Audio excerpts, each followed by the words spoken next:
Ya, itu yang menjadi pertanyaannya pemirsa. Apa sesungguhnya yang menjadi alasan negosiasi antara Amerika Serikat dan Iran ini mengalami kebuntuan dan apakah ada potensi peperangan di Timur Tengah ini semakin memanas? Kami akan membahasnya bersama sejumlah narasumber yang saat ini sudah hadir bersama kami. Pertama-tama saya ingin menyapa di sebelah saya sudah ada Pak Dian Wirengjurit yang merupakan Dubes Republik Indonesia untuk Iran pada periode 2012 hingga 2016.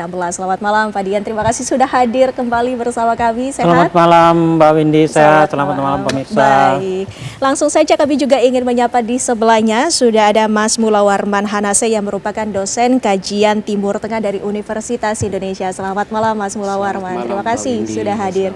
Iya, kami juga ingin langsung menyapa, masih ada satu lagi narsum kita bersama Mas Robi Sugara yang merupakan pengamat hubungan internasional dari UIN Jakarta. Selamat malam Mas Robi. Selamat malam Mbak Wendy. Ya, baik, terima kasih Mas Robi juga telah Sama-sama. hadir bersama kami. Dan pemirsa, ini menjadi perbincangan yang sangat menarik karena perkembangan terkini yang kita ketahui bahwa Iran telah mengajukan proposal yang telah dimediasi dengan Pakistan dan juga telah diterima oleh Amerika Serikat, namun ternyata tidak mendapatkan respon positif. Pak Dian, sepengalaman Anda mungkin dalam jalur diplomasi ini, Presiden Amerika Serikat Donald Trump ini menyatakan sikapnya tidak suka dan juga tidak senang dengan proposal yang dimediatori oleh Pakistan yang diajukan oleh Iran. Ini apakah Anda melihatnya ada gestur serius di sana ataukah ini sebuah taktik negosiasi yang tengah dimainkan oleh Amerika Serikat, Pak Dian? Silakan saja. Donald Trump menyatakan ketidaksukaannya. Iran juga belum tentu suka kok sama proposal dia. Tapi begini, tolong dilihatnya, ini timnya Trump ini sangat tidak paham diplomasi ya, nggak tahu etika, nggak tahu tata krama diplomasi ya. Coba perhatikan, kenyataannya seperti ini. Setelah yang pertama gagal, tidak mencapai kata sepakat, memang sudah diperkirakan, langsung dia bilang nanti akan jeda akan dilanjutkan berapa hari kemudian. Iya. Berapa hari kemudian menjelang harinya, dia sampaikan dua proposal yang isinya kalau nggak salah cuma 2 poin. Hormuz sama nuklir. Disampaikan kepada siapa? Tidak jelas. Dia hanya menyampaikan di media, kami akan menyampaikan 2 proposal ini. Kepada siapa? Silakan tanya Pakistan, apakah menerima secara resmi? Berarti tidak termasuk dalam meja perundingan tersebut? Belum tentu, apalagi Iran. Ya. Timnya sudah mau siap, mau berangkat. Si tim yang sama tuh maklar real estate itu kan mau berangkat lagi. Iran aja nggak dikasih tahu, nggak tahu ada pertemuan akan berlangsung lagi.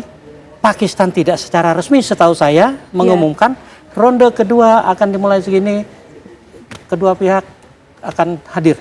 Tidak ada, makanya tidak salah kalau Iran menyatakan saya nggak tahu menahu adanya perundingan kedua. Nah, tapi beredar di media massa bahwa Trump mengajukan 2 usul, terima atau tidak, ya enggak? Kan vonisnya begitu, terima atau tidak. Loh, bagaimana dia mengerti yang namanya negosiasi dalam konteks diplomasi ya? Dalam konteks diplomasi itu nggak begitu caranya. Satu, saling menghargai, menghormati negara yang akan dihadapi dalam perundingan itu, sekalipun musuh loh. Kedua kan harus setara. Ketiga harus saling menguntungkan usulannya tuh. Keempat ya ada yang namanya prinsip resiprokal. Kalau you begitu, saya juga bisa begitu. You baik, saya bisa baik. You jelek, saya juga bisa jelek. Itu yang selama ini dilakukan oleh Iran sebagai pihak yang defensif. Mulai dari serangan sampai perang di atas meja diplomasi. Pak Dian, tapi apakah sebuah negosiasi ini bisa berlandaskan tidak suka ataupun tidak senang seperti Presiden Donald Trump? Ya silakan aja kalau dia mau negosiasinya di hutan sama siapa gitu ya. Ini kan yang dihadapi negara berdaulat, negara yang punya dignity, punya bukti, dia berasal dari peradaban yang terhormat. Ya perlakukanlah sebagai mitra negosiasi, bukan mitra dalam arti sahabat ya. Sampaikan semua menurut aturan permainan diplomasi, tata cara diplomasi. Ini dari awal sudah tidak menyatakan kesetaraan. Dia langsung sodori 2. Dalam hati, lo sampein ya, kan begitu maunya. Kan nggak bener dong. Pakistan, ini saya sampaikan untuk yang kedua, ini proposal kami. Mohon dijajaki dengan pihak Iran. Kan perundingannya nggak langsung. Iran akan menerima secara resmi dari Pakistan kan? Kami pelajari. Oh ini jawaban kami. Betul. Ini kan tidak seperti itu yang terjadi.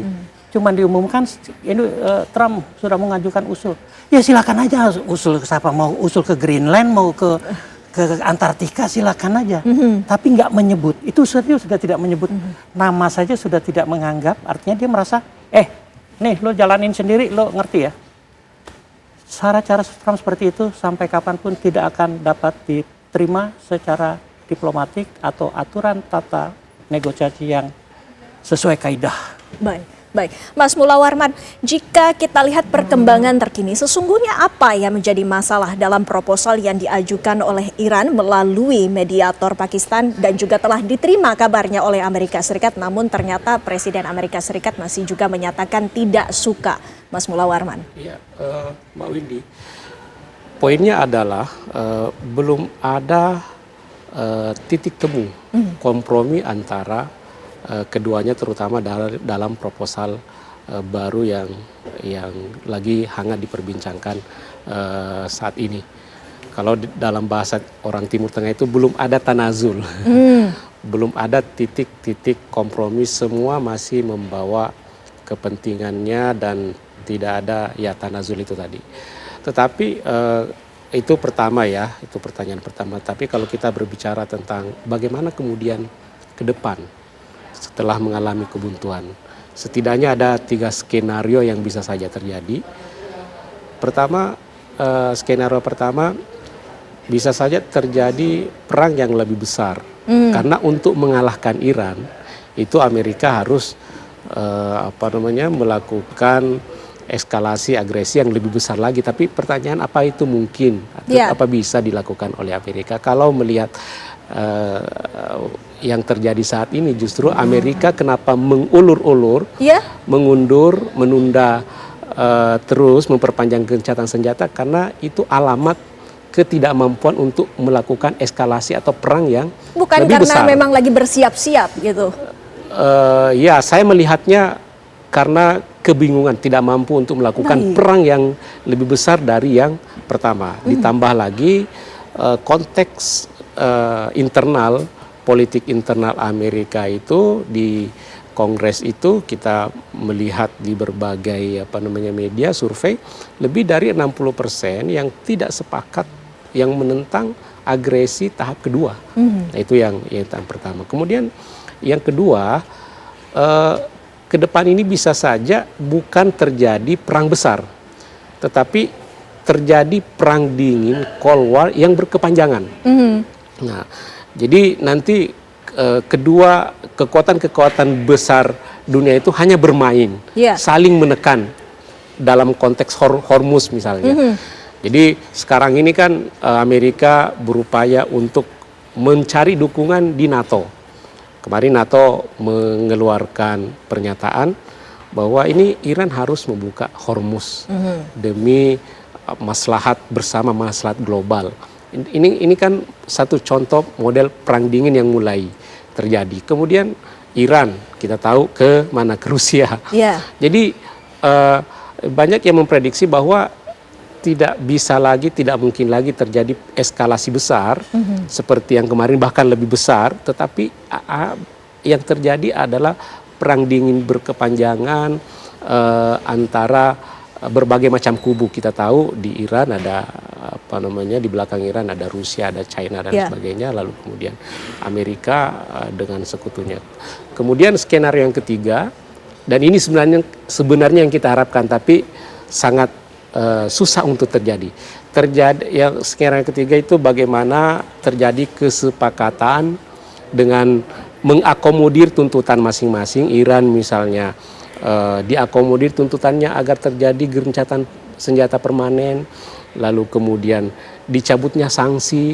Nah, tapi kelihatannya dengan proposal yang baru itu malah skenario yang ketiga ini juga susah terjadi. Nah, sehingga kemungkinan yang skenario kedua ini yang dalam beberapa minggu ke depan akan terjadi. Berarti itu Kira-kira akan demikian. susah ya ternyata. Mas Robi, menurut Anda apakah benar demikian? Poin-poin sebenarnya yang diajukan oleh Iran itu simpel. Bahwa Selat Hormuz ini nanti akan dibuka, tapi untuk pembahasan nuklir ini ditunda terlebih dahulu. Ini nampaknya pembahasan nuklir oleh Amerika Serikat harus segera, sekarang. Itu bagaimana Mas Robi? Ya, itu kan tujuan blokade itu kan untuk membuka Selat Hormuz ya. Ya. Tapi kemudian Iran masih konsisten, jadi ketika Amerika nyerang, dia menyerang balik.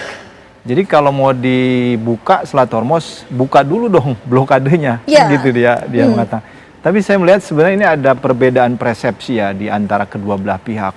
Trump mengatakan bahkan terakhir ketemu dengan King Charles, United Kingdom, dia mengatakan bahwa dia menang dalam perang. Klaim itu sudah Klaim ada itu lagi ya? sudah disampaikan ke Raja Charles ya. Ya. Karena itu kalau dia mengklaim menang maka bukan perundingan. Jadi dibawa yang kalahnya itu ke meja perundingan untuk menandatangani sesuai dengan apa yang kira-kira dia klaim. Kasus Jepang yang di Perang Dunia Kedua setelah jatuhi bom atom, ya kan? Dia dibawa ke perundingan ya tanda tangan. Nah, Trump tuh berpikirnya seperti itu sebenarnya. Tetapi faktanya Iran juga mengatakan dirinya belum kalah loh. Yeah. Gitu, kira-kira gitu ya. Jadi dia belum kalah, dia masih bisa bertahan. Jadi kalau mau ngetes kira-kira coba aja tembak satu, dia pasti akan serang balik. Kan di Selat Hormuz juga begitu kan. Ada yang diancam ada tembakan di Teluk Oman, kemudian dia balik nyerang kan gitu.